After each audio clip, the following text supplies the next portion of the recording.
Dummy नहीं है, बिल्कुल ही डम्मी। डम्मी तो कह ही सकते, डम्मी तो वो होगा। जयप्रकाश की क्या आदत है, इसका एक ही चाल रहती है, ये बीजेपी से मिला हुआ है।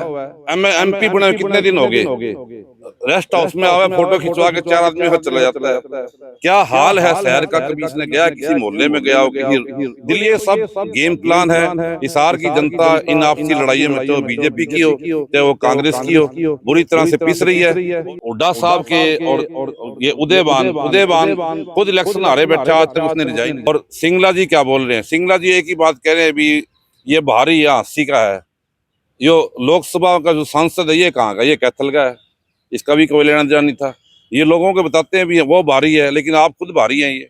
और सिंगला जी तो बेचारे 95 में एक बार चेयरमैन बने थे ये, और उससे पहले ये एमसी बने जब, और उसके बाद कभी इनका राजनीतिक रूप से ना तो सामाजिक रूप से भागीदारी रही है, ना इनका राजनीतिक रूप से भागीदारी रही है। जब जयप्रकाश ने इलेक्शन लड़ा लोकसभा का, तब इनके साथ ये आए थे, कितना 25 सालों के बाद। आप किसी भी आदमी से पूछ लो कि कृष्ण सिंगला टीटू कोई वैश्य समुदाय का आदमी भी कह दे ये आदमी एक्टिव है, नहीं है। इससे तो रेखा लाख दर्जे बेहतर थी यदि इन्होंने बनियों को टिकट देनी थी तो, क्योंकि उसने पिछली बार के इलेक्शन में 41,000 वोट लिए थे, और वो हमेशा वो परिवार रेखा हनुमान एरन सामाजिक भागीदारियों में सब पूरे हिसार जिले में आगे रहता है। यदि वैसे समुदाय को टिकट देनी थी उनको देनी चाहिए थी, मेरा कहने यानी कि आप टीटू सिंगला को डमी कैंडिडेट, कमजोर कैंडिडेट। डम्मी नहीं है, बिल्कुल ही डम्मी। डम्मी तो कह ही सकते, डम्मी तो वो होगा। जयप्रकाश की क्या आदत है, इसका एक ही चाल रहती है, ये बीजेपी से मिला हुआ है। ये कहाँ 2 किले की जमींदार था 89 में, और आज इसके पास 450-500 किले का मालिक है ये। तो ये भी तो प्रॉपर्टी बचानी है ना, नहीं तो ईडी इसके पड़ जाएगी। सरकार के खिलाफ कोई बोलता नहीं। एमपी बने कितने दिन हो गए, रेस्ट हाउस में आवे फोटो खिंचवा के 4 आदमी का चला जाता है। क्या हाल है शहर का, कभी इसने गया किसी मोहल्ले में गया हो, किसी दिल्ली रोड का हाल देख लो। अब ये विधायिका सविता जिंदल जी बनी है, 5 महीनों के विधायक बने हुए। दिल्ली रोड का पुल देख लो, पुल से लेकर जिंदल चौक जो उसका खुद का रोड है, वहाँ कितने बड़े खड्डे हैं।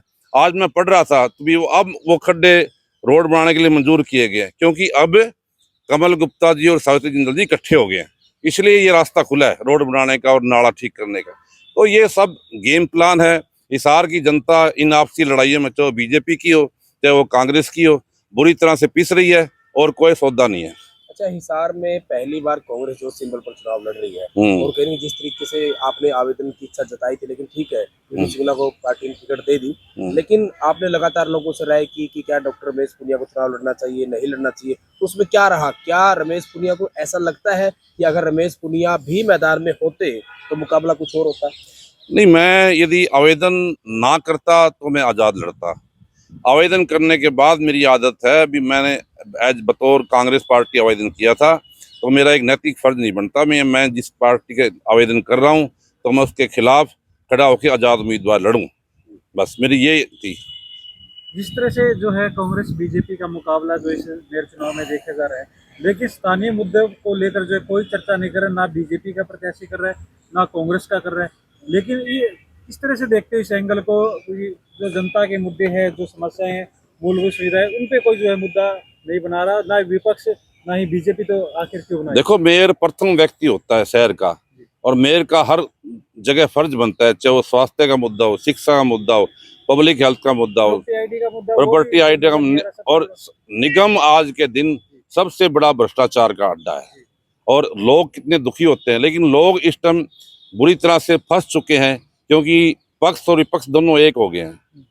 और आज क्या मुद्दा चल रहा है कि हुड्डा साहब के और ये उदयबान खुद इलेक्शन हारे बैठा, आज तक उसने रिजाइन नहीं दिया। अब पार्टी ने क्या फैसला किया क्या नहीं किया, तो कानूनी मामला है। लेकिन मेरे कहने का मतलब है कि जो खुद एमएलए हार गया वो क्या अध्यक्ष पद निभाएगा, उसको हार की जिम्मेवारी लेते हुए तुरंत इस्तीफा दे देना चाहिए था। उसने आज तक इस्तीफा नहीं दिया। अब वो निकाय चुनाव करा रहा है, निकाय चुनाव में पता नहीं कितनी जगह जमानत बचेगी, कितनी जगह नहीं बचेगी, मुकाबला भी होगा कि नहीं होगा। और जहां तक बात यहाँ उसकी है, अब बजरंग गर्ग कन्वीनर बना रखा था यहाँ पे, अब बजरंग गर्ग अपने वार्ड से जिता के दिखा दो। जो बजरंग गर्ग ने कांग्रेस की टिकट दे रखी है, सबसे पहले तो उसको अपना घर संभालना चाहिए ना। सेक्टर 14 में जहाँ वो रहता है, जो उसका वार्ड है, ये सबसे पहले उसी को जिता के दिखाओ ना।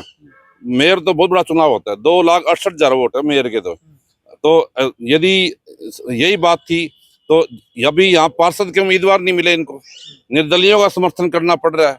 यही वजह है कि जो कांग्रेस का जो है ना, एक ना तो संगठन है 15 सालों से, कोई भी संगठन ना बनने की वजह से, और दूसरा ये है कि इनकी आपसी लड़ाई की वजह से सारा सिस्टम का, सारी विपक्ष का भट्ठा बैठ चुका है।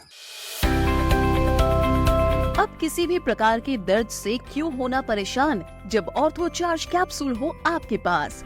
सभी प्रकार के दर्द में आयुर्वेदिक पद्धति पर आधारित रामबाण इलाज। कबीर औषधालय का ऑर्थो चार्ज ऑयल, कैप्सूल और सिरप आपको देता है तुरंत आराम। अनेक प्रकार के दर्द जैसे sciatica, spondylitis, rheumatic pain, arthritis, lumbar pain, सभी दर्द को दूर करने का रामबाण इलाज 100% आयुर्वेदिक जड़ी बूटियों से बनाया गया ऑर्थो चार्ज कैप्सूल और ऑयल एक बार प्रयोग में अवश्य लाएं। अधिक जानकारी के लिए संपर्क करें। एड्रेस: कबीर औषधालय, सेक्टर 14, सोनीपत, दिल्ली, NCR।